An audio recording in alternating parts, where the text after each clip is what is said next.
It's nearly Valentine. This means that red roses will soon fill the floral shops. We all know this particular flower represents love and passion, but what you may not know is the famous myth that shaped the meaning of the flower.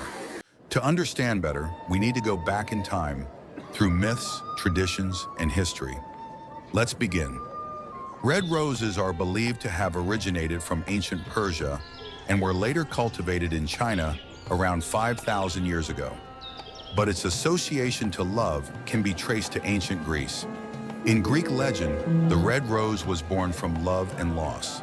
Aphrodite, the goddess of love, had a mortal lover named Adonis. When Adonis was fatally wounded by a wild boar, Aphrodite rushed to save him, but cut herself on a thorn bush in the process. At that point, her blood mixed with his tears, which made the white roses around them turn deep red. To the Greeks, the red rose wasn't just a flower, it symbolized passion, sacrifice, and heartbreak. It also became their symbol of love, not just for its beauty, but for its thorns. Around the same time, the Romans believed in the same story, but with slight differences. According to Roman mythology, Venus was running to warn her lover, Adonis, about a murder plot against him, but she cut her ankles when she ran through a thorn bush. Her blood then turned into blooming red roses wherever it touched. To the Romans, red roses embodied both desire and divine beauty, which made them the perfect emblem of romance.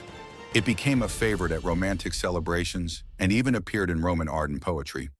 However, as religion gained popularity in the early medieval era, red roses got a spiritual meaning that is not linked to Greek or Roman gods. In Christianity, the rose became a powerful symbol of love and sacrifice. Its red petals represented Christ's sacrifice, while its thorns were seen as a reminder of his suffering. But the red rose wasn't linked to love in Islamic culture. The red rose symbolized divine beauty and spiritual longing. But something changed this symbolism towards the end of the medieval times. When love found its way into how people choose spouses in the medieval times, courtly love, or fine love, took the red rose back to being a symbol of romantic love. Courtly love originated in France around 1099 and was also known as fine love. But it found its way to England through Eleanor of Aquitaine, who was famous for first being Queen of France and later Queen of England. She first established a court of love in France where knights brought their disputes over love and romance, till she brought the idea to England in 1154.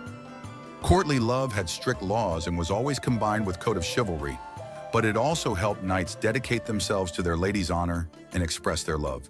So what better way to do these than with a rose? At this time, the rose symbolized loyalty and passion, but its thorns were also a reminder of the risks and pain that came with love. During the Renaissance era, roses became a staple in love poetry and art, representing not just beauty, but also the deep, often complicated emotions that come with love. Artists painted roses into their masterpieces to represent passion and beauty, while writers wove them into their poetry and plays. Shakespeare himself immortalized the rose in Romeo and Juliet, where Juliet famously says, "That which we call a rose by any other name would smell as sweet." Then came the Victorian era. This was when the red rose officially became the flower of love. Why?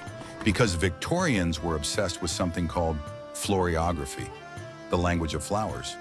Although courtly love was in existence in this era in England, expressing feelings with words was considered improper. Instead, flowers became secret messengers. Red roses, with their rich color, were the ultimate declaration of romantic love. If you gave someone a red rose, you were saying, "I love you with all my heart." So how did red roses and Valentine's Day become inseparable? It all started in the 18th and 19th centuries as Valentine's Day evolved and took a more celebratory tone for romantic love. By this time, red roses, as well as cards, were already linked to passion, but the Industrial Revolution made it easier than ever to grow and ship flowers. Florists seized the opportunity, marketing red roses as the perfect Valentine's Day gift.